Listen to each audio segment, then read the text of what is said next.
अक्सर घरों में ये बात होती है, बड़े बुजुर्ग ये कहते हैं कि अब खाने में पहले जैसी बात नहीं रही, कि हमारे बच्चे कितना भी खा ले उनमें वो एनर्जी नहीं है, या हमारे खाने में वो ताकत नहीं है। क्यों नहीं है वो खाने में वो ताकत? क्योंकि खाना जो है वो पहले जैसा नहीं है। ऐसा आपने बहुत बार सुना होगा। ऐसा क्यों होता है और ऐसा वो क्यों कहते हैं? क्योंकि जो पुराने हमारे दादी और नानी और जो हमारे एल्डर्स हैं, जो जिस खाने को वो रिकमेंड करते थे, उस खाने को हमने आउटडेटेड कह के हमने धीरे धीरे उस खाने को अपनी थाली से बाहर कर दिया कि ये मॉडर्न नहीं है। जो पुराना जो मोटा अनाज वो रिकमेंड करते थे, मोटा अनाज, तो हमें लगता था कि ये मोटा अनाज जो खा रहे हैं ये हमारे स्टेटस को मैच नहीं कर रहा है। तो धीरे धीरे जो मोटा अनाज है वो बाहर निकलता गया। फिर जो आप देख रहे हैं कि कैसे कैसे बीमारियां आ रही हैं और कैसे कैसे हम देख रहे हैं कि छोटी एज के अंदर ही बहुत सारी चीजें आ रही है। किसी को कुछ प्रॉब्लम हो रही है, किसी को कहीं पे कुछ प्रॉब्लम हो रही है।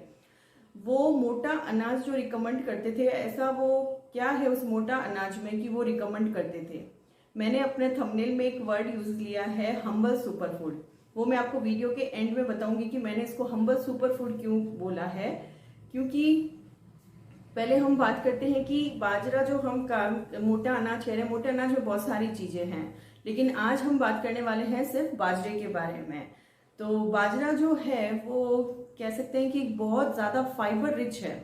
तो फाइबर रिच है तो क्या होगा, एक हमारी जो आंतें होती है ना, इंटेस्टाइन, आपने देखा होगा कि वो एकदम कर्व में होती है।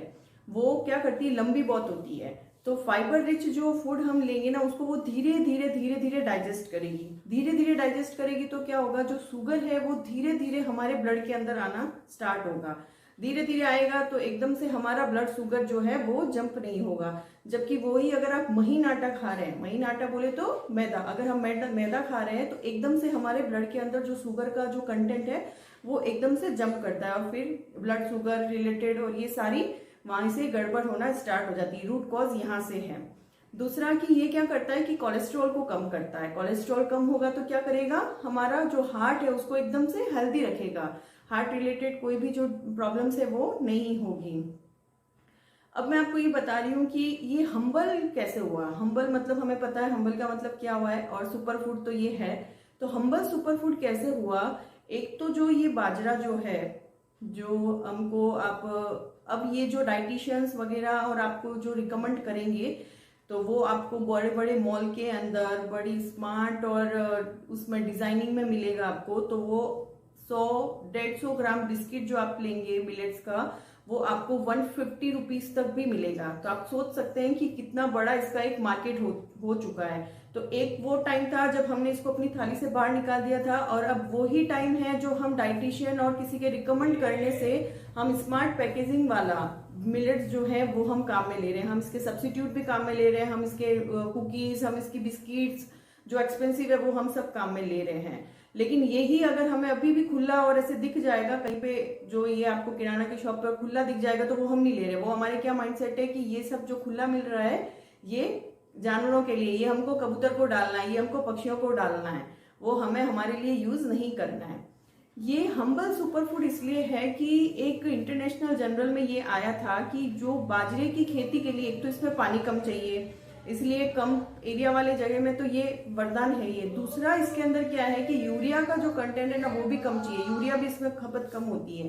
तो यूरिया कम होने से क्या होगा कि जो लैंड की फर्टिलिटी है, यूरिया हमें पता है यूरिया क्या करता है, बहुत ज्यादा टाइम तक जब खेती में जब यूरिया यूज करते हैं ना, तो वो जो जमीन है ना वो धीरे धीरे उपजाऊपन जो उसका है, फर्टिलिटी जो है ना वो कम होती जाती है। तो ये क्या करता है, हमारी धरती माँ को भी एकदम स्वस्थ रख रहा है। बाजरा अगर हम उगा रहे हैं तो क्या कर रहा है, धरती माँ को भी स्वस्थ रख रहा है। ये कैसे? क्योंकि ये लैंड की फर्टिलिटी मेंटेन रख रहा है। क्योंकि यूरिया का जो है वो हम यूज इसमें कम कर रहे हैं, पानी तो हम कम ले ही रहे हैं इसमें। तो फिर ये हो गया हम्बल और फार्मर फ्रेंडली हो गया, हमारी लैंड की फर्टिलिटी को मेंटेन रख रहा है। और हेल्थ बेनिफिट्स तो इसके इतने सारे हैं, जैसे मैंने बताया आपको, फाइबर रिच होता है, इसमें एनर्जी कंटेंट ज्यादा होता है, ये इसमें कोलेस्ट्रॉल जो होता है वो भी कम होता है। ठीक है, ये कोलेस्ट्रॉल को कम करता है क्योंकि इसकी जो फाइबर रिच होता है, तो ये धीरे धीरे डाइजेशन को हमारा स्ट्रांग रखता है। ये डाइजेशन हमारा स्ट्रांग हो गया तो बाकी सारी चीजें अपने आप ही धीरे धीरे सही हो जाती है। अब ये है कि ये सब बातें तो हमें पता चल गई कि भाई बाजरा अच्छा है। ओवरऑल हमें ये बात पता चल गई कि बाजरा अच्छा है, हमें बाजरा खाना चाहिए और हमें जो लोकल मार्केट से इसको परचेज करना चाहिए और हम इसको अपनी तरीके से करना चाहिए, इसको यूज करना चाहिए। अब ये बात आती है कि हम करें क्या। हमें सब पता है कि बाजरा अच्छा है खाने के लिए, लेकिन हम करें क्या। हम ऐसा तो नहीं है कि हमने एक वीडियो देखा है, हमने कहीं से भी इंफॉर्मेशन ली, हमने जल्दी से अपनी किचन से जो है व्हीट का आटा यानी गेहूं का आटा हमने बाहर फेंका और बाजरे का आटा लाए। ऐसा तो हम नहीं कर सकते, ये प्रैक्टिकल फिजिबल नहीं है। तो हम क्या कर सकते हैं, हम उसी आटे के अंदर या तो हमने मिक्स कर दिया मिलेट्स फ्लोर भी, बाजरे का आटा हमने या तो मिक्स कर दिया। दूसरा हम क्या कर सकते हैं कि हम ट्वाइस ए वीक हम ऐसा अपना एक शेड्यूल बना ले कि हम सप्ते में 2 दिन हम बाजरे की रोटी, जो हमारा होता है ना स्पेशल हम खाना बना रहे हैं, हम स्पेशल में अभी तक हम कुछ भी जो फालतू का खाना खा रहे हैं पिज्जा वगैरह, उसको हम सब ये हटा के हम कह रहे हैं कि हम वीक में 2 दिन जो होगा हमारा, उसमें हम बाजरे की रोटी खाएंगे।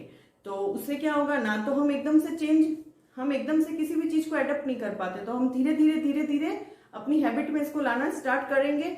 तो जो इसके सप्लीमेंट्स और इसके जो भी मिनरल न्यूट्रिएंट्स हैं वो हमें मिलना स्टार्ट हो जाएंगे और हमारी डेली रूटीन के अंदर ये आना शुरू हो जाएगा। तो होपफुली आपको वीडियो पसंद आया है, प्लीज लाइक। बाय।